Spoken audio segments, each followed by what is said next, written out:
আসসালামু আলাইকুম। Welcome back to Habib technique coaching centre Tetulia. এইচএসসির অত্যন্ত গুরুত্বপূর্ণ একটি গ্রামার টপিকস মডিফায়ার। আজকে আমরা মডিফায়ার নিয়ে বেসিক আলোচনা করব। এটার পার্ট 1, পার্ট 2, পার্ট 3 এভাবে আমরা আলোচনা করব। আশা রাখি প্রথম পার্ট থেকে শেষ পার্ট পর্যন্ত তোমরা যদি দেখো অবশ্যই তোমরা মডিফায়ার করতে পারবে। ইনশাআল্লাহ আমরা আলোচনায় চলে যাই। আজকে আমাদের আলোচনার মূল বিষয় হলো মডিফায়ার। মডিফায়ার যখনই মডিফায়ার কথাটা তোমরা শুনবা, তোমরা হতে পারো এইচএসসি 26 পরীক্ষার্থী এক্সামিনে কিংবা এইচএসসি 27 এক্সামিনে। যখনই তুমি মডিফায়ার কথাটি শুনবা, তোমার মনে প্রশ্ন আসবে মডিফায়ার কি, এটা খায় না মাথায় দেয় বা এই বিষয়টা কি। সিম্পল একটু ধারণা দিয়ে রাখি যে মডিফায়ার মানে অতিরিক্ত তথ্য দেওয়া। মডিফায়ার মানে কি? অতিরিক্ত তথ্য দেওয়া। আমরা প্রায়ই অফলাইন ক্লাসে বলে থাকি মডিফায়ার এক ধরনের পাম দেওয়া কাজ করে। আমরা যে কোনো কাউকে পটাতে হলে বা কোনো কিছু আদায় করতে হলে আমরা কিন্তু মানুষকে পাম দিয়ে থাকি বা মানুষ দিয়ে থাকে, বা আমরা অনেক দেখা যায় যে বিশেষ করে রাজনীতির ক্ষেত্রে নেতাদের কিন্তু আমরা নানা ধরনের পাম দিই। এই যে পাম দেওয়া, অতিরিক্ত তথ্য দেওয়া, অতিরিক্ত কোনো কিছু করা, এটা হলো মডিফায়ার। এখন যদি গ্রামারের ভাষায় মডিফায়ার কাকে বলো, এখানে সুন্দর করে আমি লিখে দিচ্ছি, দেখো যে মডিফায়ার কাকে বলে। যে শব্দ বা শব্দগুচ্ছ, যে শব্দ বা শব্দগুচ্ছ সেন্টেন্সের মধ্যে, কোথায়? সেন্টেন্সের মধ্যে অন্য শব্দের পূর্বে বা পরে, অন্য শব্দের পূর্বে বা পরে বসে ওই শব্দ সম্পর্কে অতিরিক্ত কোনো তথ্য দেয় তাকে মডিফায়ার বলে। তার মানে মডিফায়ার কি? যে কোনো শব্দ যেটা অন্য শব্দের পূর্বে বা পরে বসে ওই শব্দ সম্পর্কে অতিরিক্ত কোনো তথ্য প্রদান করে তাকেই কি বলে? মডিফায়ার বলে। এখন আসো মডিফায়ার কত প্রকার এটা জানতে হবে। মডিফায়ার হলো দুই প্রকার। কত প্রকার? মডিফায়ার হলো দুই প্রকার। একটি হলো প্রি মডিফায়ার আর একটি হলো পোস্ট মডিফায়ার। তাহলে আমরা প্রথমে জানলাম যে মডিফায়ার কি। মডিফায়ার মানে অতিরিক্ত তথ্য দেওয়া। দ্বিতীয় নাম্বার যেটা শিখলাম যে মডিফায়ার কত প্রকার। মডিফায়ার হলো দুই প্রকার। এক প্রকার হলো প্রি মডিফায়ার, দ্বিতীয় হলো কি? Post modifier. এখানে একটু আবার জানতে হবে প্রি মানে কি। এখানে মনে রাখবা যে প্রি মানে হলো পূর্বে, যেটা শব্দের পূর্বে বসে মডিফাই করে সেটাকে প্রি মডিফায়ার বলে। যেটি শব্দের পূর্বে বসে মডিফাই করে তাকে প্রি মডিফায়ার বলে। প্রি মানেই পূর্বে, তার মানে এটা শব্দের কোথায় বসবে? পূর্বে বসবে। আর পোস্ট মানে পরে। পোস্ট মানে কি? পরে। তার মানে এটা কোথায় বসে? পরে। যে মডিফায়ারটা যে শব্দের পূর্বে বসে, যখন শব্দের শেষে বা পরে বসে যখন মডিফাই করবে তখন পোস্ট মডিফায়ার। তার মানে এখান থেকে ক্লিয়ার ধারণা রাখবা, প্রি মডিফায়ার পূর্বে বসে, পোস্ট মডিফায়ার পরে বসে। প্রি মডিফায়ার পূর্বে বসে, পোস্ট মডিফায়ার পরে বসে। আশা রাখি এটুকু, এই তিনটা জিনিস একদম ক্লিয়ার। এবার যেটা তোমাদের প্রশ্ন থাকবে যে এটা পরীক্ষায় কিভাবে আসবে, এটা কিন্তু মনে রাখবে। আজকে কিন্তু বেসিক ক্লাস, বেসিক ধারণাটা দিয়ে দিচ্ছি তোমাদের যে পরীক্ষায় কিভাবে আসবে। এটা পরীক্ষায় মূলত প্যাসেজ আকারে আসবে। কি আকারে আসবে? Passage, PASSAG। এটা হলো প্যাসেজ আকারে পরীক্ষায় কিন্তু এটা আসবে। পরীক্ষায় এটা মূলত আসবে কি আকারে? প্যাসেজ আকারে আসবে। এখন প্যাসেজ আকারে কিভাবে আসবে দেখো, এখানে একটা আমি board, Dhaka board 2024, Barishal board 2024 দুটো এক্সাম্পল আমি তুলে দিছি যেন তোমরা প্রশ্নের কোয়ালিটি, প্রশ্ন প্যাটার্নটা কিভাবে এটা জানতে পারো। যেমন দেখো লেখা আছে ওয়ান্স দে লিভড আ ব্র্যাকেটে pre modify the noun fox in a jungle. এইখানে তোমার অ্যান্সারটা বসাতে হবে। ওরা সরাসরি বলে নাই এখানে কি হবে, কিন্তু তোমাকে একটা ক্লু দিছে, প্রি মডিফাই দ্য নাউন। এখানে কি হবে? Pre modify the noun. এখন তোমার এইটা জানতে হবে যে প্রি মডিফাই দ্য নাউন কি। তোমাকে এইটা জানতে হবে যে প্রি মডিফাই দ্য নাউন কি। দেখো আমার এখানে লেখা আছে প্রি মডিফাই দ্য নাউন যদি চাই তাহলে এখানে অ্যাডজেক্টিভ বসাতে হবে। কি বসাতে হবে? একটা অ্যাডজেক্টিভ বসবে। তার মানে তুমি কিন্তু এইটুকু ক্লিয়ার যে ব্র্যাকেটে যদি কখনো মডিফায়ার করার সময়, ব্র্যাকেটে যদি কখনো প্রি মডিফাই দ্য নাউন পাও তাহলে অবশ্যই সেখানে কি বসবে? একটা অ্যাডজেক্টিভ বসাতে হবে। আশা রাখি এটা একদম ক্লিয়ার। পরে দেখো পরের সেন্টেন্সে লেখা আছে they will be able to know everything, সে সবকিছুই জানবে ড্যাশ। তার মানে এখানে দেখো ব্র্যাকেটে লেখা আছে পোস্ট মডিফাই দ্য ভার্ব। এখন এইখানে কি হবে? আমরা তো এটা জানলাম যে প্রি মডিফাই দ্য নাউন থাকলে অ্যাডজেক্টিভ বসবে। এক কথা, প্রি মডিফাই দ্য নাউন মানে কি বসবে? অ্যাডজেক্টিভ। তাহলে এখানে তো এবার লেখা আছে পোস্ট মডিফাই দ্য ভার্ব। এইবার তুমি এখানে কি বসাবা, এখানে মনোযোগ দেখো, প্রি মডিফাই দ্য ভার্ব যদি লেখা থাকে অ্যাডভার্ব বসবে। কি বসবে? অ্যাডভার্ব।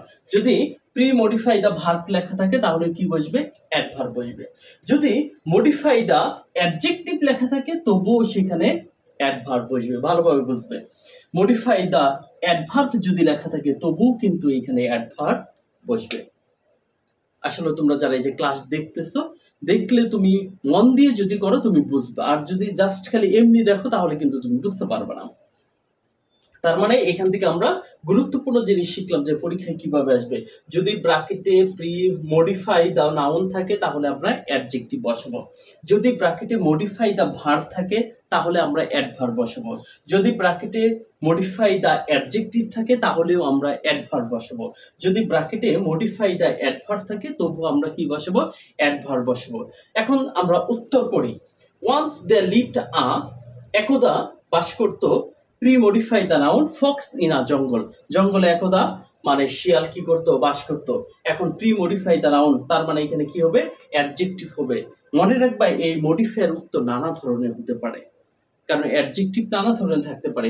তার মানে এখানে উত্তর আমরা কি দিতে পারি? উত্তর একটা দিতে পারি ক্লেভার, CLEVER, ক্লেভার। ক্লেভার কিন্তু এটা একটা অ্যাডজেক্টিভ। এটা কি? অ্যাডজেক্টিভ। তার মানে once they lived a clever fox in a জঙ্গল।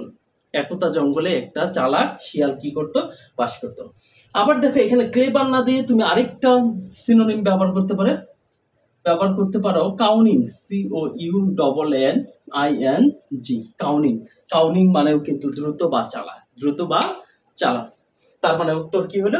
Once they lived a clever fox in a jungle বা once they lived a cunning fox in a jungle. তুমি যে কোনো একটা এখানে অ্যাডজেক্টিভ মানানসই একটা অ্যাডজেক্টিভ বসাই দিলেই কিন্তু উত্তরটা হয়ে যাবে। এবার দেখো পরের এক্সাম্পলটা, বরিশাল বোর্ড 2024-এর question. They will be able to know everything, সে সব কিছু জানবে পোস্ট মডিফাই দ্য ভার্ব। দেখো এখানে লেখা আছে মডিফাই দ্য ভার্ব যদি থাকে অ্যাডভার্ব হবে। আসলে যে প্রি কথাটা আছে না, এটা কিন্তু তেমন একটা ভ্যালু নাই। প্রি এবং পোস্ট এটা ধরো তুমি এমনি বাদ দিয়ে দিতে, মূল থিং হলো কি মডিফাই দ্য নাউন বা মডিফাই দ্য ভার্ব। তার মানে এখন লেখা আছে মডিফাই দ্য ভার্ব, বলো তো কি হবে? দেখো এখানে লেখা আছে মডিফাই দ্য ভার্ব থাকলে অ্যাডভার্ব বসাইতে হবে। এখন এইটুকু তোমাদের একটু জানতে হবে অ্যাডভার্ব কি। কোন শব্দের শেষে যদি ly যুক্ত থাকে তাহলে সেটা কি হয়ে যায়? অ্যাডভার্ব হয়ে যায়। সচরাচর কোন শব্দের সাথে যদি ly, ঠিক আছে, কোন ভার্বের সাথে যদি কি থাকে ly হয়ে যায় তাহলে সেটা কি হয়ে যায়? অ্যাডভার্ব। ভার্বের সাথে কি হয়? অ্যাডভার্ব, ঠিক আছে। এখন দেখো এখানে ক্লিন, যেমন এখানে আমরা ই করে দিই ভার্ব প্লাস ly থাকলে কি হবে? Adverb. They will be able to know everything, modify the verb, তার মানে অ্যাডভার্ব। এখানে উত্তর কি হতে পারে? যে ক্লিয়ারলি, যে সবকিছুই জানবে। কিভাবে জানবে? Clearly, CLEARLY, clearly. দেখো এখানে ly আছে, তার মানে এটা কি হয়ে গেছে? অ্যাডভার্ব। ক্লিয়ার মানে একদম পরিষ্কার, আর ক্লিয়ারলি, ঠিক আছে, পরিষ্কার ভাবে, তার মানে এটা একটা অ্যাডভার্ব। আশা রাখি আমি তোমাদের বোঝাতে পারছি। আরেকটু আমি রিভিশন করতেছি, তোমরা মনোযোগ দিয়ে দেখো, দেখবে একদম বেসিক তোমাদের ক্লিয়ার। প্রথমে আসো, মডিফায়ার কি? মডিফায়ার মানে অতিরিক্ত তথ্য দেওয়া। মডিফায়ার মানে কি? অতিরিক্ত তথ্য দেওয়া। মডিফায়ার কাকে বলে? যে শব্দ বা শব্দগুচ্ছ সেন্টেন্সের মধ্যে অন্য শব্দের পূর্বে বা পরে বসে অতিরিক্ত তথ্য দেয় তাকে কি বলে? মডিফায়ার বলে। মডিফায়ার কত প্রকার? দুই প্রকার। কি কি? প্রি মডিফায়ার এবং পোস্ট মডিফায়ার। প্রি মডিফায়ার কি? যেটা পূর্বে বসে। পোস্ট মডিফায়ার পরে বসে। আর এটা পরীক্ষায় কিভাবে আসবে? প্যাসেজ আকারে আসবে। প্যাসেজের মধ্যে এরকম ব্র্যাকেটে কি দেওয়া থাকবে? ক্লু দেওয়া থাকবে। সেই ক্লু দেখে তোমাকে বুঝতে হবে যে এটা উত্তর কি হবে। যদি তুমি দেখো ব্র্যাকেটে লেখা আছে মডিফাই দ্য নাউন, তাহলে তুমি শিওর, নিশ্চিত যে সেখানে একটা অ্যাডজেক্টিভ বসাতে হবে। তারপর যদি দেখো ব্র্যাকেটে মডিফাই দ্য ভার্ব কিংবা মডিফাই দ্য অ্যাডজেক্টিভ কিংবা মডিফাই দ্য অ্যাডভার্ব লেখা থাকে, তাহলে তুমি নিশ্চিত যে ওইখানে কি বসাইতে হবে? একটা অ্যাডভার্ব বসাইতে হবে। আর অ্যাডভার্ব কি? ভার্ব প্লাস ly যদি থাকে তাহলে সেটা কি হয়ে যায়? অ্যাডভার্ব হয়ে যায়। এটা আশা রাখি একদম ক্লিয়ার। তোমরা এখানে দেখো, এই যে আমার যে বইটা তোমরা অনেকেই জানো, হাবিবস ইংলিশ, এটা আমারই লেখা বই। এখানে মডিফায়ার সম্পর্কে খুব সুন্দরভাবে 157 পেজে মডিফাই সম্পর্কে খুব সুন্দরভাবে দেখো এখানে আলোচনা করে দেওয়া আছে। এখানে আমাদের রুলস এখানে আমি দিয়েছি, কয়টা আছে রুলস? 12টা রুলস। 12টা রুলস তুমি যদি ক্লিয়ার ধারণা রাখতে পারো, মডিফায়ারে তুমি 5-এ 5 নিশ্চিত। আমরা আজকে বেসিক ক্লাস দিলাম, আমাদের পার্ট 2 এবং পার্ট 3 তে গ্রামার গুলো আমরা আলোচনা করব, যে রুলস গুলো আছে সেগুলো আমরা আলোচনা করব। তোমরা যদি ক্লিয়ারলি দেখো, আমাদের ক্লাসগুলো যদি ভালো লেগে থাকে, তাহলে অবশ্যই তোমরা ক্লাসগুলো দয়া করে তোমাদের পেজ বা আইডিতে তোমরা একটু শেয়ার করে দিবা, অন্যরাও যেন এটা দেখতে পারে। আর তোমরা যারা এই বইটি নিতে চাও, এখানে বেসিক টু অ্যাডভান্স গ্রামার এবং স্পোকেন ইংলিশ, এখানে কিন্তু স্পোকেন ইংলিশও আছে, বেসিক স্পোকেন ইংলিশ মানে সুন্দর সুন্দর স্ট্রাকচার দেওয়া আছে। আমরা কিন্তু স্পোকেন ইংলিশও পড়িয়ে থাকি। এই বইয়ে গ্রামার এবং স্পোকেন ইংলিশ দুটোই খুব সুন্দরভাবে দেওয়া আছে। তোমরা যারা বইটি নিতে চাও আমার সাথে যোগাযোগ করতে পারো। আশা রাখি বইটি নিয়ে তোমরা ঠকবে না, তোমাদের অনেক ভালো হবে এবং নতুনভাবে অনেক কিছু কিন্তু তোমরা শিখতে পারবে। যাই হোক, কথা আর না পড়ে, মডিফায়ারে পার্ট 2 দ্বিতীয় ক্লাসের সাথে তোমাদের ইনশাল্লাহ দেখা হবে। এই পর্যন্ত ভালো থাকো, সুস্থ থাকো। No more today. আল্লাহ হাফেজ।